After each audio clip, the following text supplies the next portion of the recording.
Nós temos a alegria de anunciar à tribuna da casa hoje nossa irmã, integrante do Centro Espírita Bezerra de Menezes, a Rose Nascimento, que é divulgadora da doutrina na região, e sempre que pode nos atende os convites que a casa lhe faz. Ela vai discorrer sobre o assunto clamor da consciência. A palavra é sua. Boa noite, amigos queridos. Que Jesus nos abençoe, que possamos ter 45, 50 minutos de serenidade. Palavras do Evangelho fazem tão bem ao coração. Mas convocamos hoje o lado intelectual para reflexão. É fundamental, nos dias de hoje, pararmos para pensar nas palavras do Mestre Jesus. Como temos de hábito nos envolvermos profundamente com os textos antigos, nós trouxemos hoje, para falar no clamor da consciência, um texto que está uma parte na carta aos Gálatas do apóstolo Paulo, né? Uma carta que ele escreve aos Gálatas, até bastante de coração apertado, como se diz hoje, estava o Paulo. E depois o texto mais completo e contado por Emmanuel no livro Paulo e Estevão, tá? Para que a gente tire alguns ensinamentos dali, extremamente atuais e necessários para todos nós. O compromisso com a unificação em Jesus era para Paulo fundamental. Ele não admitia que a pureza doutrinária fosse compuscada. Não era possível que as pessoas se equivocassem diante de tanta clareza dos ensinamentos do Mestre. E isso hoje é muito recorrente dentro da doutrina espírita. Também todos nós nos preocupamos muitíssimo com a pureza da doutrina. Lutava o Paulo para que estivesse sempre em harmonia com o Evangelho de Jesus, os seus discursos, as suas pregações. Então, na carta aos Gálatas, capítulo 2, versículos de 11 a 21, o apóstolo expõe um fato que parece ter ferido profundamente aqueles servos do Cristo naquela ocasião. Contou ele que Pedro viera a Antioquia, queria se aproximar mais desta igreja. Essa igreja tinha uma fama muito grande por conta dos fenômenos de vozes diretas. Os médiuns que lá estavam promoviam esses fenômenos onde os espíritos falavam diretamente com eles, sem ter ninguém a transmiti-los. Aí então Paulo foi se aproximar, aliás, Pedro foi se aproximar mais desse pessoal, num período em que o Paulo também estava lá. E ele então aproveitaria para ter uma convivência mais estreita com Paulo, já que eles se amavam pela convivência em Cristo que tinham tido até então. Só que Pedro, chegando lá, conheceu os gentios que formavam a igreja de Antioquia. Os gentios eram muito gentis, né? Eles eram agradáveis, carinhosos, e Pedro se envolveu profundamente com eles. Confraternizaram muito, conversaram muito, houve muitas pregações, abraçavam-se, choraram diante dos ensinamentos do Cristo. Foram dias maravilhosos. Passaram-se alguns dias neste encontro maravilhoso de amigos. Chega de Jerusalém, da casa da onde Pedro tinha vindo, uns emissários de Tiago. Tiago ficara cuidando da casa do caminho para Pedro e teve algumas dificuldades. Então envia uns emissários para que estes levassem uma carta com algumas decisões que precisavam ser tomadas, e ele precisava da autorização do Pedro. Chegaram os emissários a Antioquia, quando Pedro se deu por conta que Tiago era judeu, como ele também, só que um judeu aferrado às tradições farisaicas. Tanto que ele se vestia como um sacerdote, lá na Casa do Caminho, como um sacerdote do templo ele se vestia.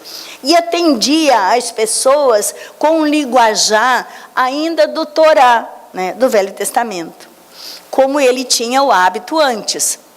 Aí então, Pedro percebe que, sendo a igreja de Antioquia fruto do trabalho de gentios, teriam então dificuldades. E aí ele resolve, para não criar mais encrencas, afastar-se um pouco do pessoal de Antioquia, enquanto os emissários estivessem ali, né? E aí ele começa a se envolver mais com os emissários. E Barnabé, querendo também ser gentil e fazendo as honras da casa, que Barnabé também era conhecido por Tiago e por Jerusalém, começa a dar mais atenção para os emissários de Tiago. E o pessoal de Antioquia, os gentios, ficaram muito sentidos com isso. Afinal de contas, eles passaram a perder a companhia do Pedro, as conversas do Pedro, o carinho do Pedro, já não era o Pedro dos dias anteriores. E o Paulo, observando tudo isso, não consegue ficar de boca fechada, né? Pedro percebe então que estava atravessando uma dolorosa prova. Tiago e Pedro havia prometido a Jesus apacentar as ovelhas. Por 3 vezes ele repetiu que sim, Senhor. Jesus perguntava a Pedro: apacenta as minhas ovelhas? E ele dizia: sim, Senhor. Por 3 vezes ele dera essa resposta. E agora ele precisava promover esta paz prometida, né? Ele conhecia Tiago, conhecia sua intransigência contra aqueles que não faziam a circuncisão. Porque os judeus cristãos, quando eles entravam no cristianismo, eles já haviam feito a circuncisão, porque os judeus eram costume fazer ainda quando criança. Então ele achava que os gentios, entrando para a doutrina do Cristo, precisavam também fazer a circuncisão. E o Paulo dizia: não, é uma prática exterior, não tem nada a ver. Então havia essa discussão. Também Pedro conhecia Paulo, né? Ele sabia do seu amor pelo Cristo e pela verdade. Então ele tinha que arrumar essa situação toda. Paulo considerou a atitude de Pedro repreensível. E aí então começou a falar que, numa reunião na igreja de Antioquia, começaram a conversar. E ele diz que a lei mosaica pouco significava se comparada aos ensinos de Jesus. E Paulo pegava pesado. Era preciso morrer para os preceitos religiosos puramente formais, diz ele, para se viver para Deus, amando e cumprindo as leis presentes na consciência, que é o Cristo interno visitando ou morando dentro de cada um de nós.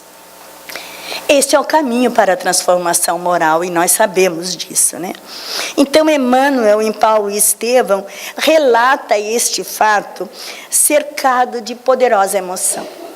E nós queremos hoje ler, né, este pedacinho aqui, para que os senhores compreendam que passaram-se 2000 anos e parece que quase nada mudou. É o seguinte: Simão, diz Paulo, sobe na tribuna, né, para falar, e lá estava Pedro, sentado também. E os demais, a plateia imensa, ouviam. Simão tem personificado para nós um exemplo vivo, diz Paulo. O mestre não-lo deixou como rocha imortal, rocha de fé imortal. No seu coração generoso temos depositado as mais vastas esperanças. Como interpretar o seu procedimento, afastando-se dos irmãos incircuncisos, desde a chegada dos mensageiros de Jerusalém. Antes disso, comparecia aos nossos serões íntimos, comia do pão das nossas mesas. Se assim procuro esclarecer a questão abertamente, não é pelo desejo de escandalizar a quem quer que seja, mas porque só acredito num evangelho livre de todos os preconceitos errôneos, considerando que a palavra do Cristo não está algemada aos interesses inferiores do sacerdócio de qualquer natureza. O Paulo judiou. O ambiente ficou carregado de nervosismo. Os gentios de Antioquia fitavam o orador enternecidos e gratos. Imagine, Paulo estava defendendo os simpatizantes do farisaísmo, ao contrário, não escondiam a decepção e o rancor em face daquela coragem que consideravam audaciosa. Nesse instante, de olhos inflamados por sentimentos indefiníveis, Barnabé, o melhor amigo de Paulo naquela ocasião, tomou a palavra, enquanto o orador fazia uma pausa.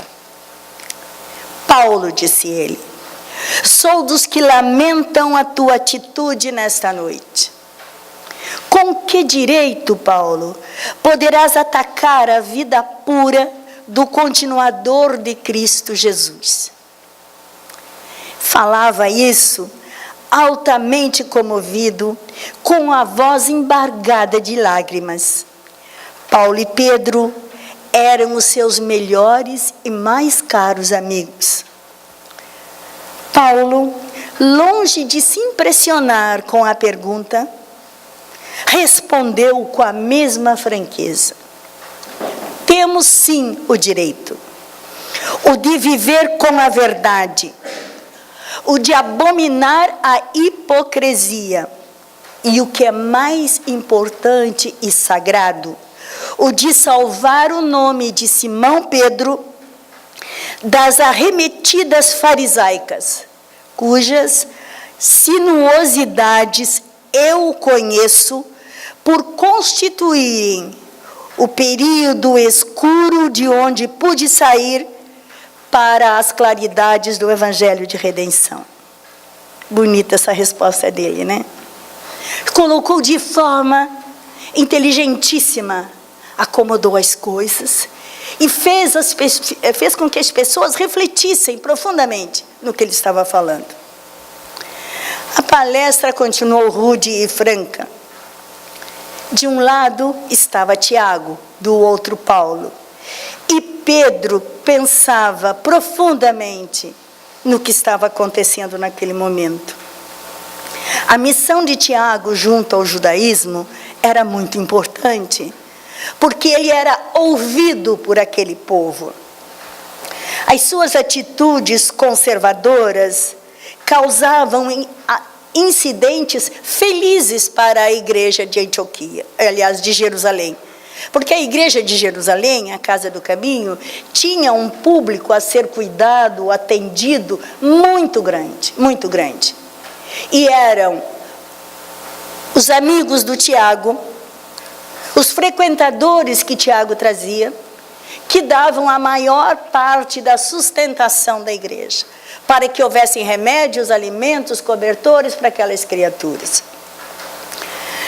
Então ele fica observando e vê que do outro lado estava a figura poderosa de Paulo, o amigo desassombrado. Era a força dos gentios, na execução de uma tarefa muito sublime. De seus atos heróicos derivava toda uma torrente de iluminação a povos de difícil alcance. Qual o melhor aos seus olhos de companheiro que convivera com o mestre? O que deveria ele falar? De olhos úmidos, Enquanto Paulo e Barnabé debatiam, pensou ele ver diante de si novamente o Mestre Jesus. Em seguida, pareceu vê-lo expirante na cruz do martírio. Não via os seus olhos. Parece que algo impelia-o a ver apenas o madeiro. Eram duas madeiras em linha vertical, justapostas. Formavam figuras absolutamente retas.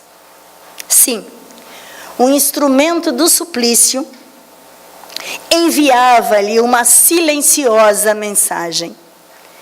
Era preciso ser justo, imparcial, sem falsa inclinação. O Mestre amara todos indistintamente. Repartira os bens eternos com todas as criaturas de todos os credos. Ao seu olhar compassivo e magnânimo, gentios e judeus eram irmãos.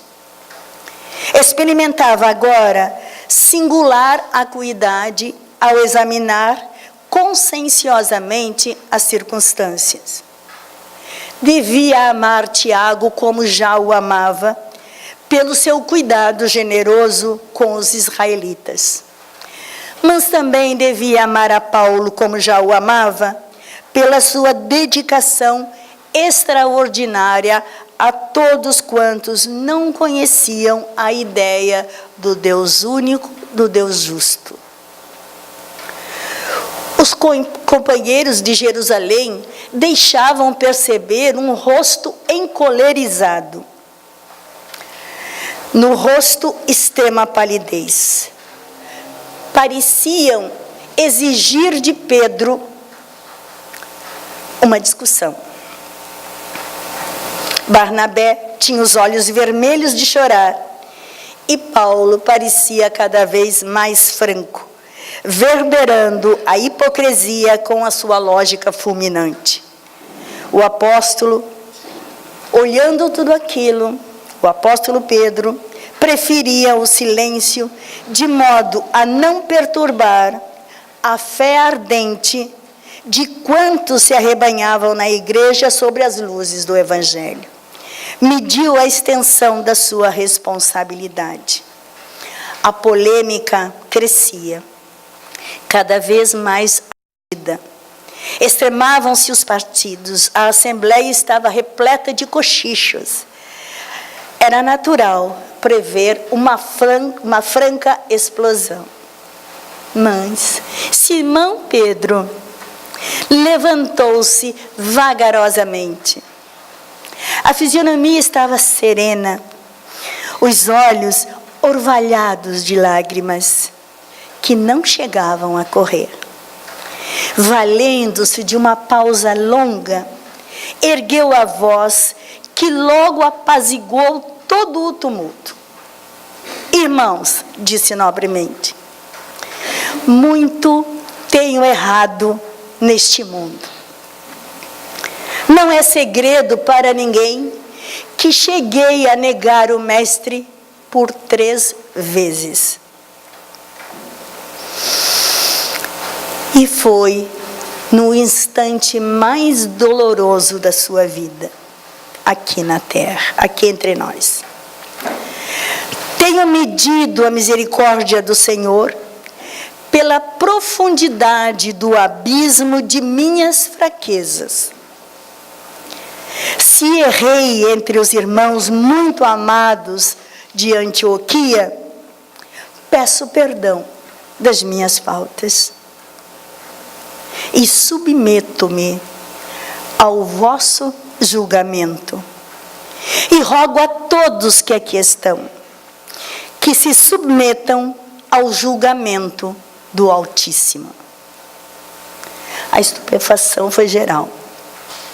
Compreendendo o efeito, o ex-pescador concluiu a justificativa dizendo: reconhecida a extensão das minhas necessidades espirituais, recomendando-me as vossas preces, passemos, irmãos, aos comentários do Evangelho de hoje.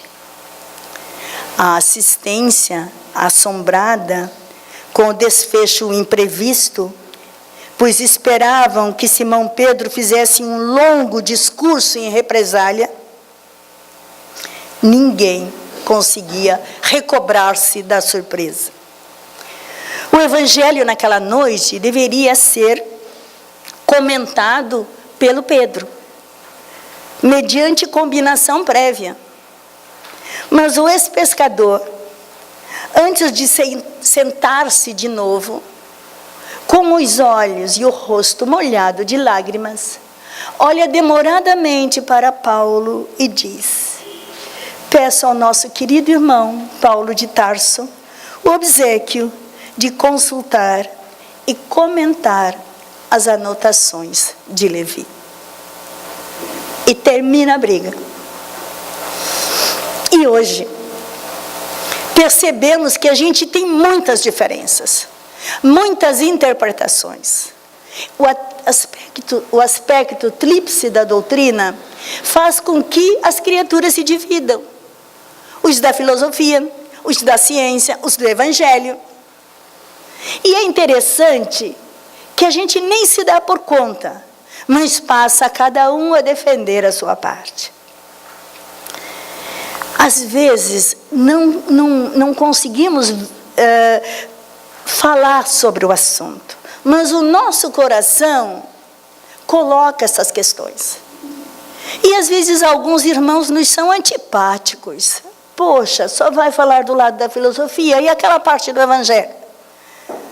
Outros que são do Evangelho, puxa, só vai ficar na ciência. Outros da ciência, só vai ficar no Evangelho, né? E aí nós vamos levando isso a consequências, às vezes, altamente perigosas. Porque é por pensamentos, palavras e atos. Pensamento também funciona. E pode prejudicar muito, né?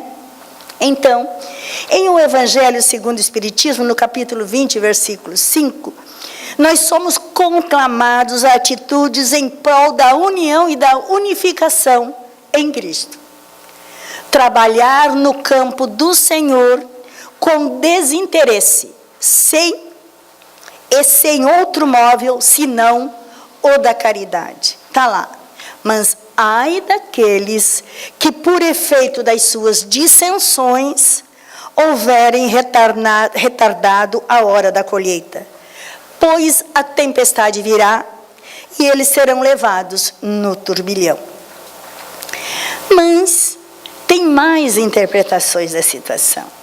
Encontramos aqui, num texto do Emmanuel, é Lucas que fala aqui.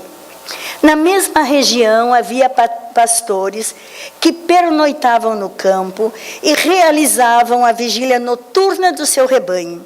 E se aproximou um anjo do Senhor. A glória do Senhor iluminou ao redor deles, e encheram-se de grande temor. Disse-lhes, porém, o anjo: não tenhais medo, eis que vos trago boas novas, de grande alegria, que será de todo o povo, porque nasceu para vós hoje um Salvador, que é o Cristo Senhor, na cidade de Davi. Para refletirmos, para nós termos condições de ser o representante do Cristo, tal qual Pedro foi, é necessário que este enviado de Deus nasça no terreno dos nossos corações, que este anjo o anuncie, que as nossas atitudes comecem a ser mais criteriosas, como Pedro fez, onde a gente começa a fazer uma análise do nosso pensamento com o pensamento do Cristo antes que ele nos saia pelos lábios, antes que se torne o Verbo. É necessário que a gente comece a pensar nas palavras do anjo. Por quê? Tem um detalhe muito importante. João o Batista, num período, ele aparece no deserto. Está em Mateus esse texto, que diz o seguinte, capítulo 3, versículo 1. E naqueles dias apareceu João Batista pregando no deserto da Judéia. Fim. Aí o senhor Honório Abreu, que estuda os textos profundamente, estudou, agora está no plano espiritual, com certeza, fazendo a assistência daqueles que aqui ficaram nos mesmos estudos, diz que aqueles dias expressam um momento favorável para a manifestação daqueles episódios. Que episódios? Episódios de reflexão profunda, onde se deixa de lado o mundo material para nos voltarmos para o mundo espiritual. Não foi isso que o João Batista fez? Ele foi para o deserto, terreno árido, terreno seco. Poderíamos trazer para o terreno dos nossos corações, antes de conhecermos o Cristo, árido e seco. Também comia gafanhotos e vestia-se com pele de camelo, o que quer dizer que não tinha nenhuma vaidade e os seus desejos haviam sido anulados. É um momento em que, como se dentro de nós houvesse um comando, chamado clamor da consciência. Não é na consciência que as leis divinas estão escritas. Portanto, todos nós alcançamos aqueles dias. É naqueles dias que somos conclamados a mudar o nosso comportamento. É necessário amadurecimento. Todos nós estamos numa caminhada e chega num ponto desta caminhada em que somos obrigados a tomar uma atitude. Um dia como hoje, chuvoso, frio, podíamos estar em casa, embaixo das cobertas, vendo TV, mas algo dentro de nós não permite.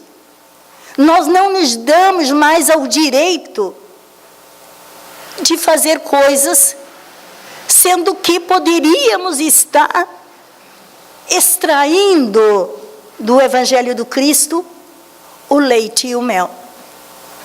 Diz o senhor Honório Abreu nas suas explicações: convocados que somos hoje ao trabalho da reeducação, com vistas a sentir Jesus no coração, aqueles dias visitam-nos a intimidade, elegendo-nos verdadeiros precursores em luta íntima no preparo do caminho do Senhor.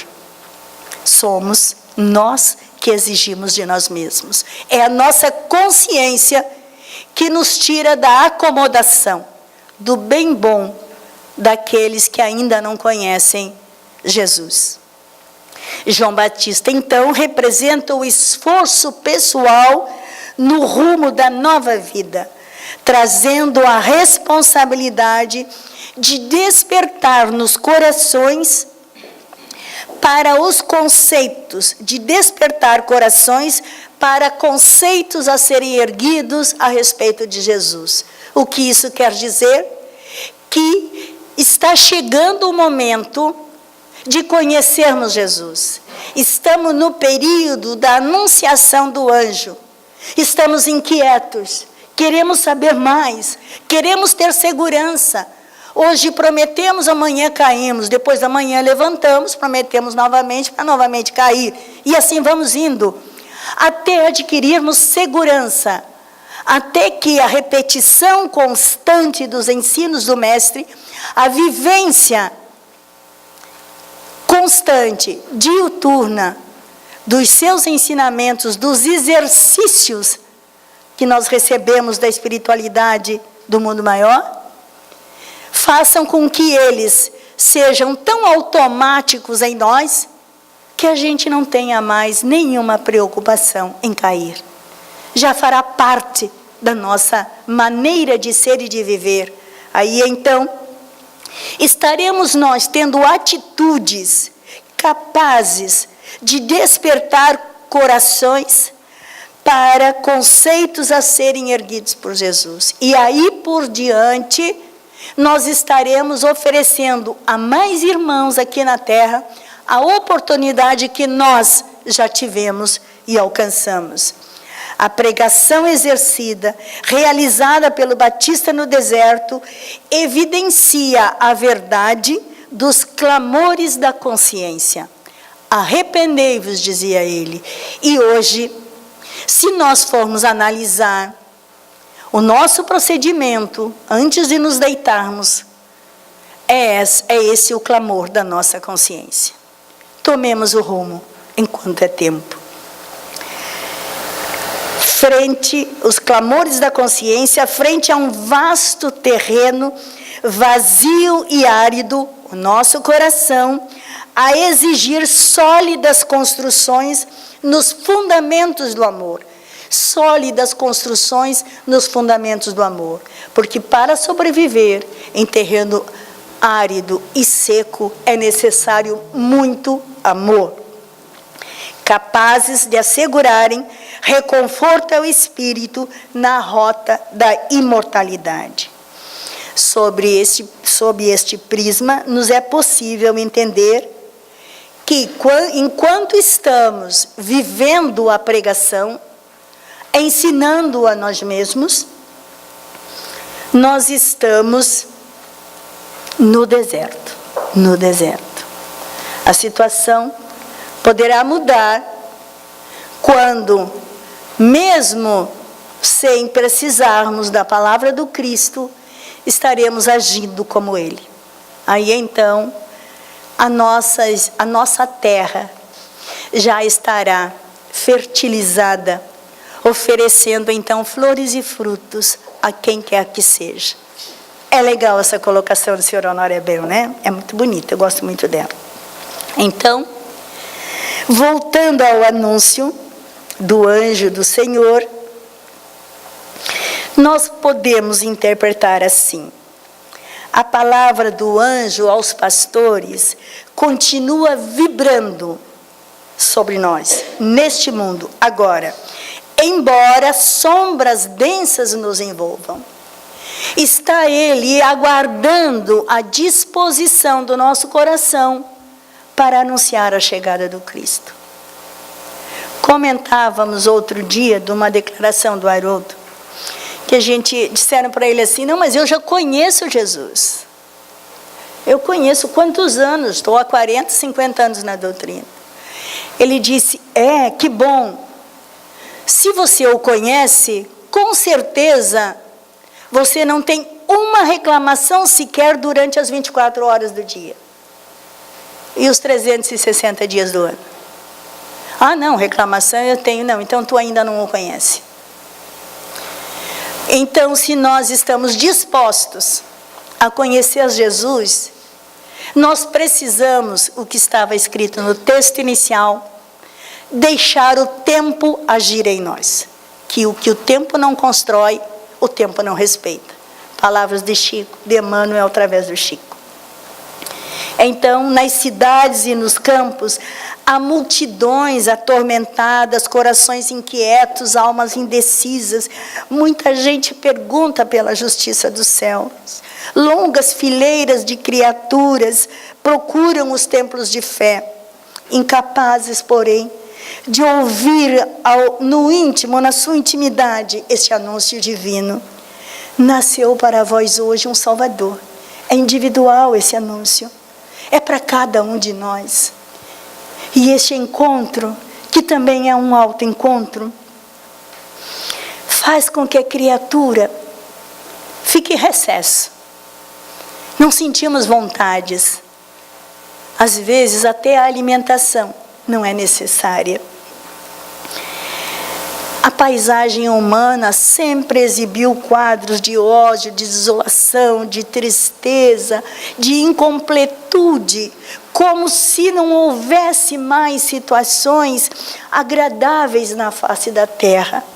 Às vezes dizemos, não tem jeito, a gente cuida na TV, aqueles noticiários horrorosos, sabendo que a TV não anuncia o lado bom que acontece no mundo. Mesmo assim, engrossamos as fileiras das criaturas que reclamam. Deus está no comando. Este é o clamor da nossa consciência. Voltemo-nos para Ele. Precisamos atravessar esta fase difícil do medo, da incerteza. E para isso, é fundamental nós alimentarmos a nossa fé. Fé, essa palavrinha tão curta e tão decantada. Nós costumamos ouvir falar da fé sincera, né? A fé sincera, a fé divina, diz num texto do Emmanuel que um só raio pulveriza os monumentos de vaidade na terra. Sabe, aquela coisa de não ficará pedra sobre pedra, a gente começa a pensar. A fé, ela tem um fio condutor, chamado confiança. Confiança. É fundamental, é necessário termos esta confiança. Imagine estarmos assim numa mesa de cirurgia, né? E o médico está ali todo paramentado. E aí você resolve perguntar para o médico assim: doutor, o senhor acredita nessa cirurgia que o senhor vai fazer? E o doutor olha para ti e diz: não acredito. Tu não ia sair dali correndo? Como que você vai ter fé naquele trabalho se o produtor do trabalho diz que não acredita nele? Então não tem como. É como um piloto, o Haroldo colocou essa questão muito legal. Como um piloto entra na aeronave, segue todos os protocolos, recebe os comandos da torre. Extremavam-se os partidos, a assembleia estava repleta de cochichos. Era natural prever uma franca explosão. Mas Simão Pedro levantou-se vagarosamente. A fisionomia estava serena, os olhos orvalhados de lágrimas que não chegavam a correr. Valendo-se de uma pausa longa, ergueu a voz que logo apaziguou todo o tumulto. Irmãos, disse nobremente, muito tenho errado neste mundo. Não é segredo para ninguém que cheguei a negar o Mestre por 3 vezes. E foi no instante mais doloroso da sua vida, aqui na terra, aqui entre nós. Tenho medido a misericórdia do Senhor pela profundidade do abismo de minhas fraquezas. Se errei entre os irmãos muito amados de Antioquia, peço perdão das minhas faltas. E submeto-me ao vosso julgamento. E rogo a todos que aqui estão, que se submetam ao julgamento do Altíssimo. A estupefação foi geral. Compreendendo o efeito, o ex-pescador concluiu a justificativa dizendo: reconhecida a extensão das minhas necessidades espirituais, recomendando-me as vossas preces, passemos, irmãos, aos comentários do Evangelho de hoje. A assistência assombrada com o desfecho imprevisto, pois esperavam que Simão Pedro fizesse um longo discurso em represália, ninguém conseguia recobrar-se da surpresa. O Evangelho naquela noite deveria ser comentado pelo Pedro. mediante combinação prévia.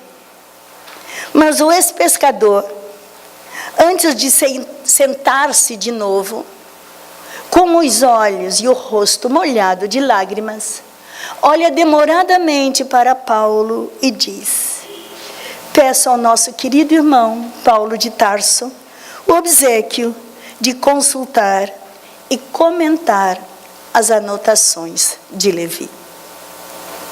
E termina a briga. E hoje, percebemos que a gente tem muitas diferenças, muitas interpretações. O aspecto tríplice da doutrina faz com que as criaturas se dividam. Os da filosofia, os da ciência, os do evangelho. E é interessante que a gente nem se dá por conta, mas passa cada um a defender a sua parte. Às vezes, não conseguimos falar sobre o assunto, mas o nosso coração coloca essas questões. E às vezes alguns irmãos nos são antipáticos. Poxa, só vai falar do lado da filosofia e aquela parte do evangelho. Outros que são do evangelho, puxa, só vai ficar na ciência. Outros a ciência só vai ficar no evangelho, né? E aí nós vamos levando isso a consequências às vezes altamente perigosas. Porque é por pensamentos, palavras e atos. Pensamento também funciona. E pode prejudicar muito, né?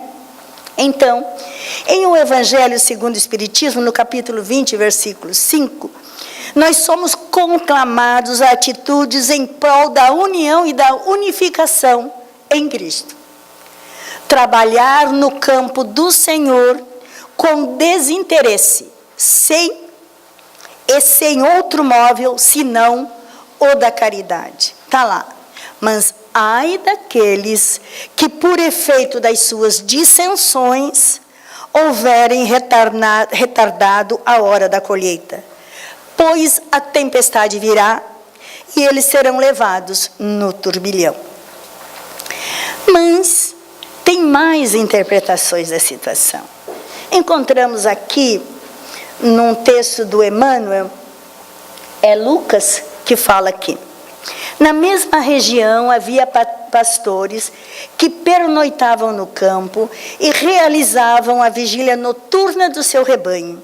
E se aproximou um anjo do Senhor. A glória do Senhor iluminou ao redor deles e encheram-se de grande temor. Disse-lhes, porém, o anjo: não tenhais medo, eis que vos trago boas novas, de grande alegria, que será de todo o povo, porque nasceu para vós hoje um Salvador, que é o Cristo Senhor, na cidade de Davi.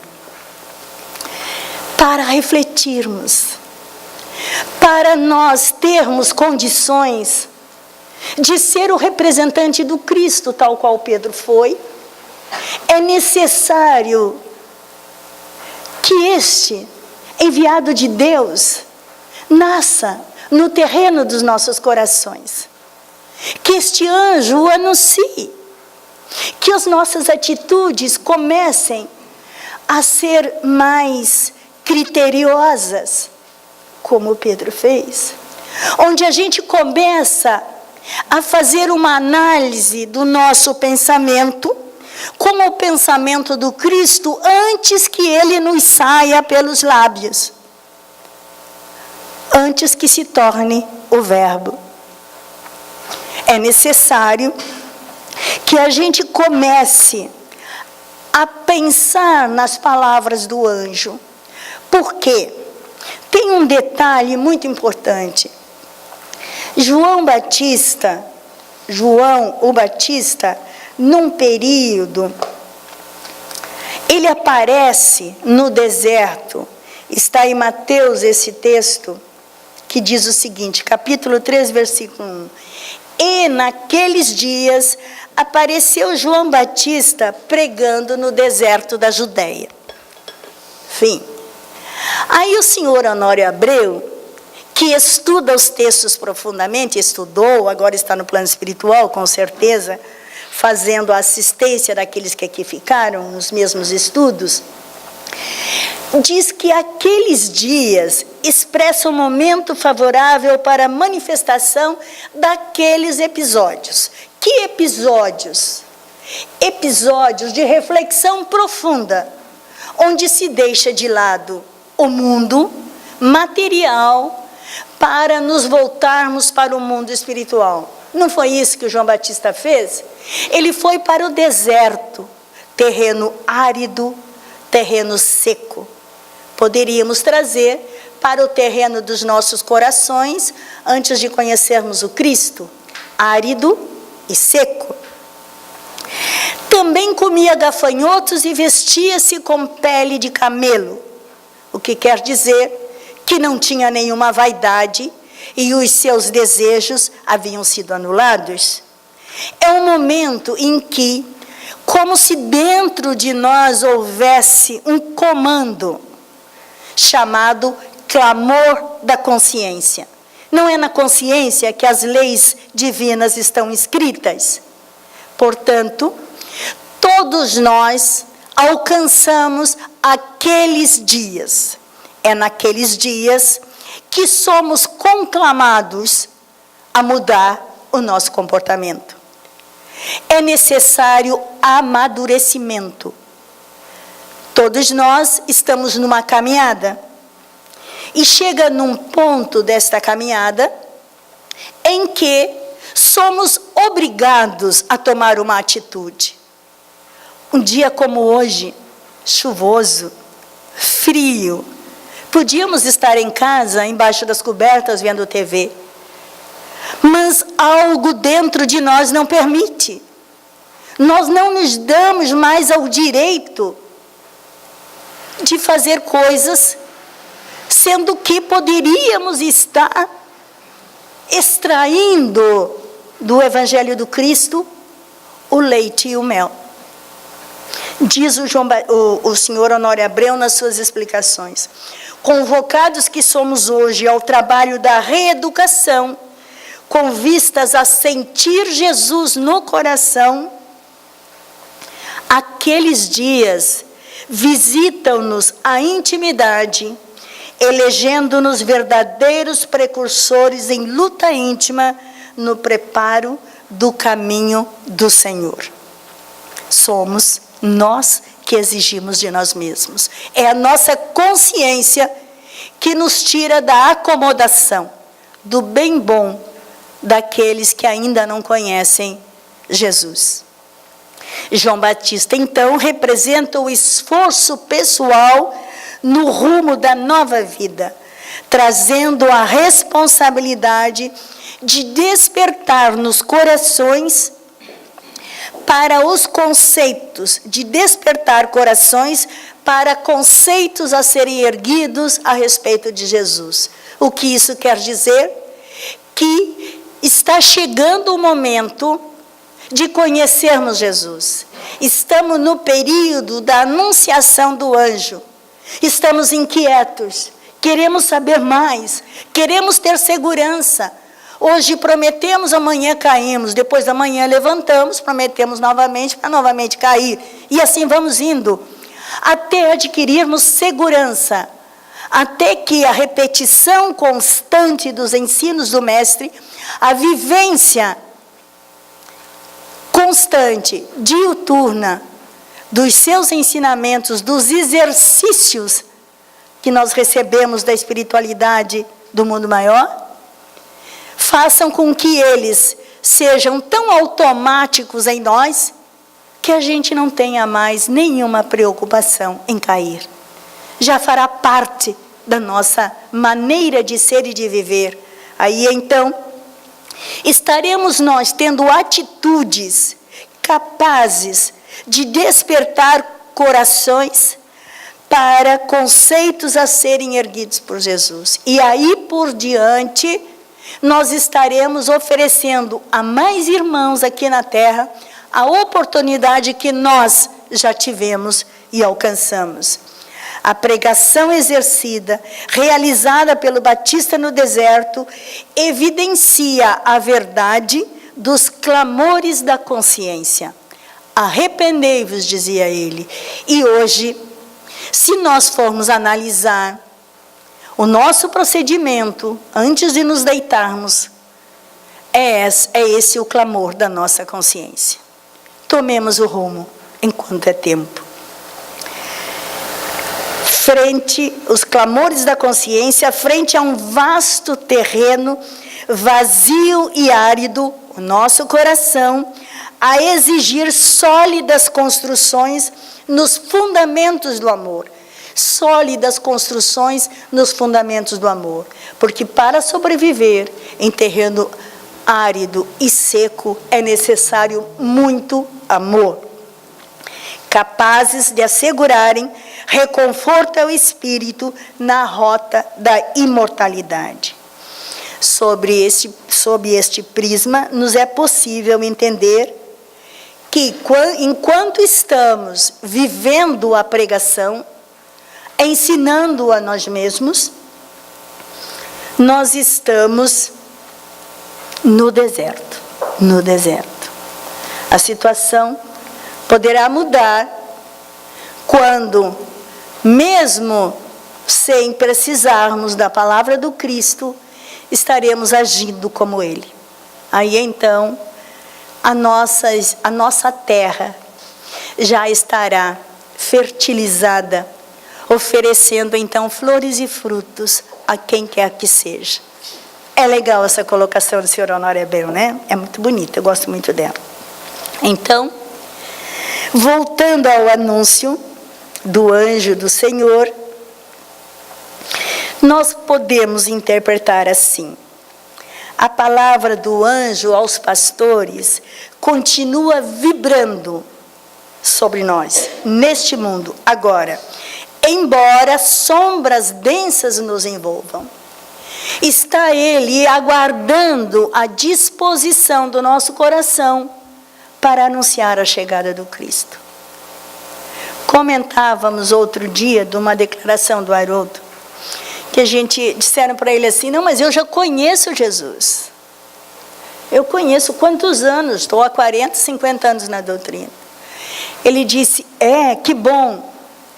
Se você o conhece, com certeza você não tem uma reclamação sequer durante as 24 horas do dia. E os 360 dias do ano. Ah, não, reclamação eu tenho. Não, então tu ainda não o conhece. Então, se nós estamos dispostos a conhecer a Jesus, nós precisamos, o que estava escrito no texto inicial, deixar o tempo agir em nós. Que o tempo não constrói, o tempo não respeita. Palavras de Chico, de Emmanuel através do Chico. Então, nas cidades e nos campos, há multidões atormentadas, corações inquietos, almas indecisas. Muita gente pergunta pela justiça dos céus. Longas fileiras de criaturas procuram os templos de fé, incapazes, porém, de ouvir no íntimo, na sua intimidade, este anúncio divino. Nasceu para vós hoje um Salvador. É individual esse anúncio.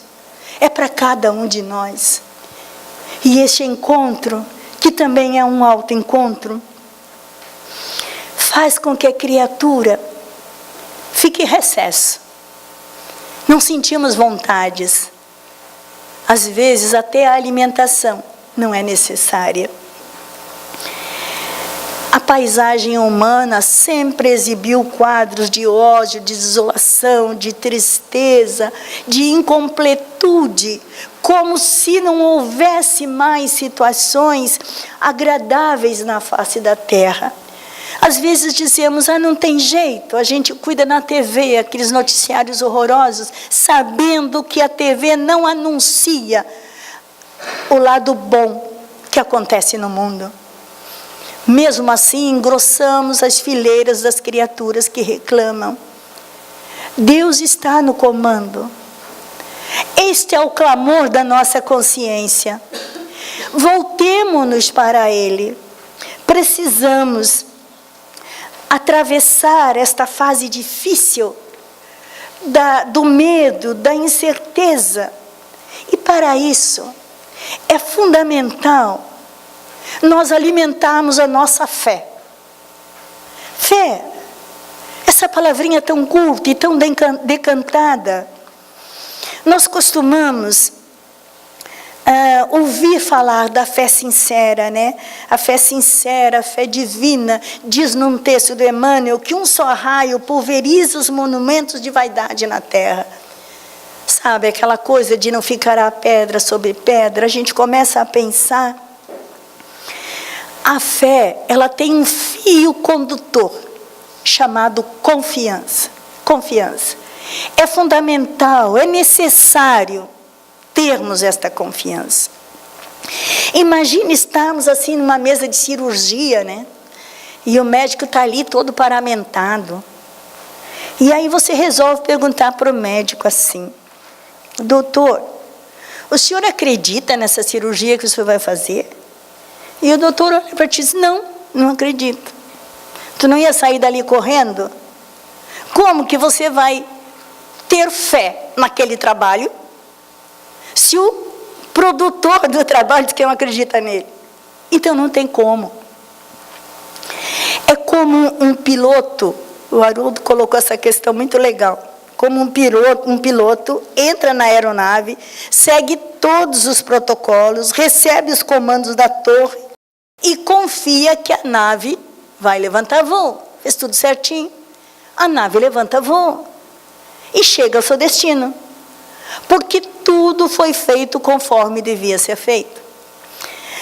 Isso nos faz entender que a fé, ela exige alguns pré-requisitos.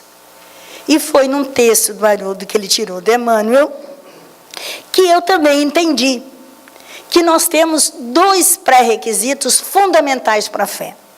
O primeiro, você precisa conhecer profundamente o objeto da tua fé, a criatura em quem você confia. Você precisa conhecer. Porque senão você não vai entregar-se a uma criatura que você não confia, que nem a moça do médico. Como confiar em alguém sem conhecer?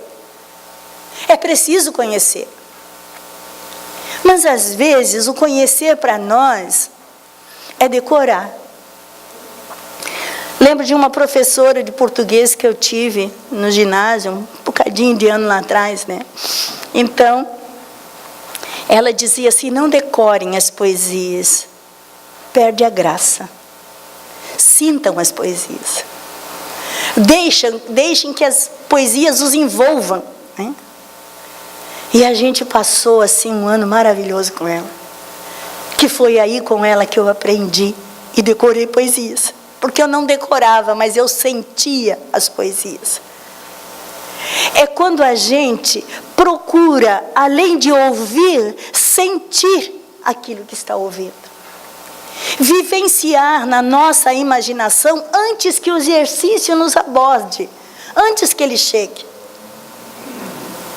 Então a gente começa a ouvir as informações que Jesus nos passa da boa nova, da boa notícia, da onde viemos, o que estamos fazendo aqui, para onde nós vamos, porque ele nos relata isso como um verdadeiro poema. O amor que nós temos que ter uns pelos outros. E quando ele chama Deus de Pai, é uma das coisas mais lindas que eu já ouvi. Porque anunciando-nos que Deus é Pai, Ele nos dá uma segurança absoluta.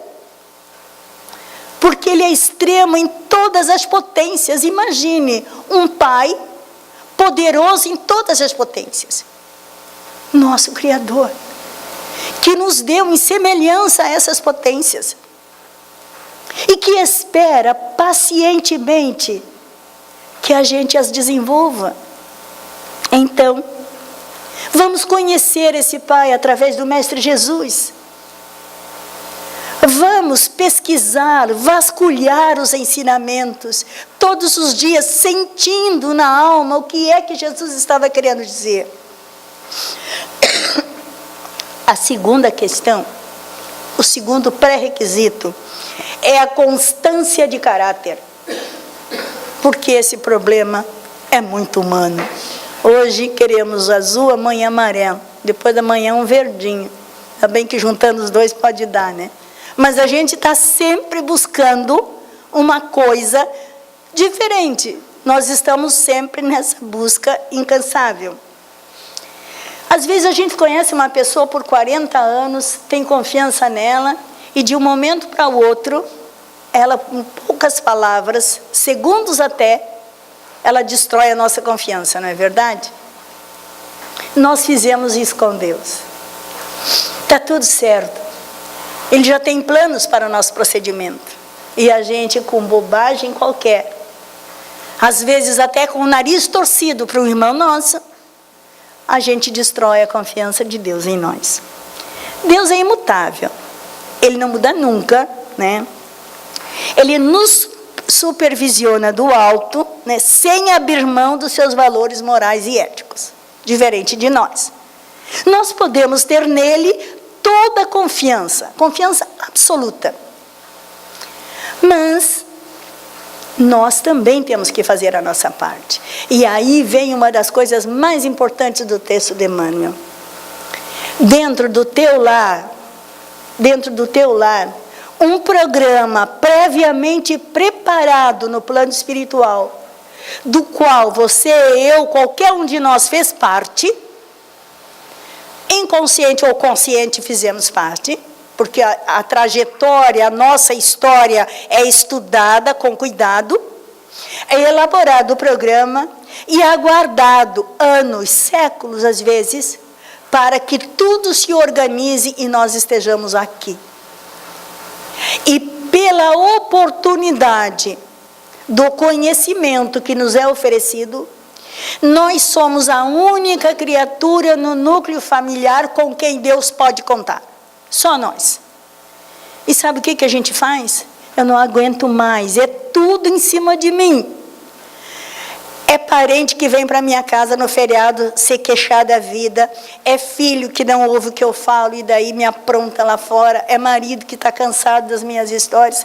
A gente acha que a gente está sendo vítima. E, no entanto, nós somos o general de Deus, o número 1 do seu exército naquela pequena comunidade ali. Ele está nos usando para poder mudar o contexto das nossas vidas, que vem se arrastando do mesmo jeito há muitos séculos ou milênios até.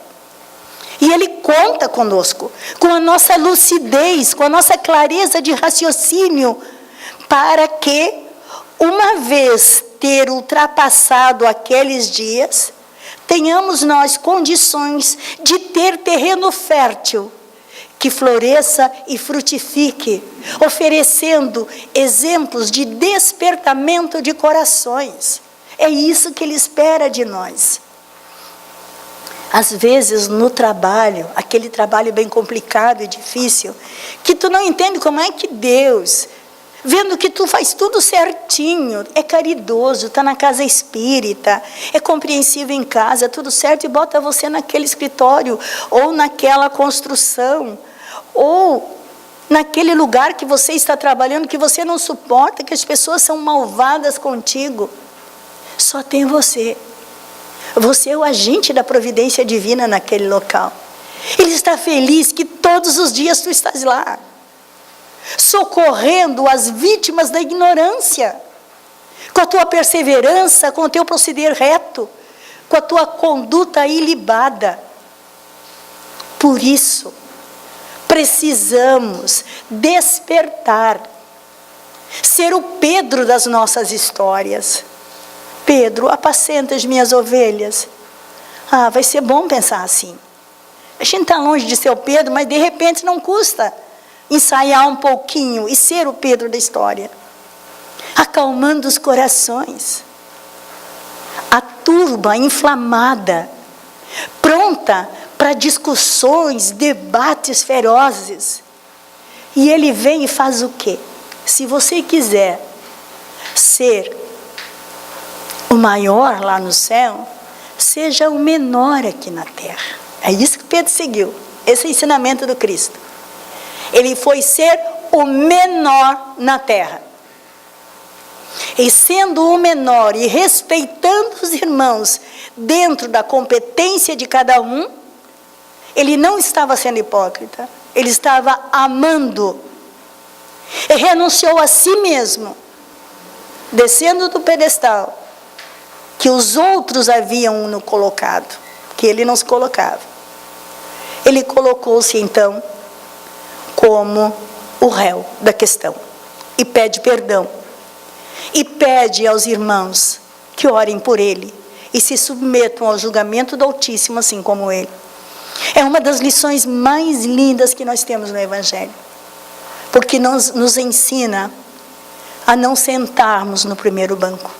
Chegando na festa, a gente procura o último, para nossa satisfação pessoal, com certeza. Vamos nos sentir melhor. Temos que pensar que nós estamos plantando hoje para colher lá adiante. A gente não planta milho hoje para colher amanhã. Até eu fiquei sabendo que a semente do café também, né? Tu planta o café hoje e vai colher daqui a 25 anos. A gente tem que aprender que pode acontecer de eu plantar sementinhas hoje para colher daqui 2 encarnações. São projetos longos que fizemos na nossa programação espiritual. São situações complicadas que talvez a gente nem entenda ainda. Vai entender quando tiver mais conhecimentos. Vivemos num mundo em que a comunhão com Deus fica restrita a preces quase que decoradas. Porque sentimos necessidade de pegar as coisas que um outro disse para colocar as nossas ideias. E precisamos abrir o nosso coração com o Pai. Pai quer dizer aquele do qual nós não precisamos esconder nada, nada. Abrindo o nosso coração, lá em segredo, nós vamos adquirir um companheiro, um parceiro, um conselheiro incrível, que nos dará o passo a passo da nossa trajetória. E no decorrer do tempo, de tanto abrir o coração, de tanto chorar e contar as nossas tristezas, vamos começar a sentir a sua mão generosa passando por sobre nossas cabeças e dizendo: filho, não chore mais. Toda vez estarei aqui contigo, para que você compreenda de uma vez por todas que a felicidade há de chegar quando eu e você formos um. Então não é necessário ter medo se o anjo de ti se aproximar. Ouça as suas palavras e entregue seu coração. Trabalhe a prece, esta que brota com palavras que você não precisa escolher. Elas nascem. E se sentirá então você confortado. E os seus limites desaparecerão. E suas potências desabrocharão. E a felicidade te visitará, sem que você perceba que é Deus agindo na tua vida. Que Jesus nos abençoe hoje e sempre. O nosso agradecimento a Rose pela mensagem que ela nos trouxe e também pela sua disposição em atender sempre os convites que a casa lhe faz.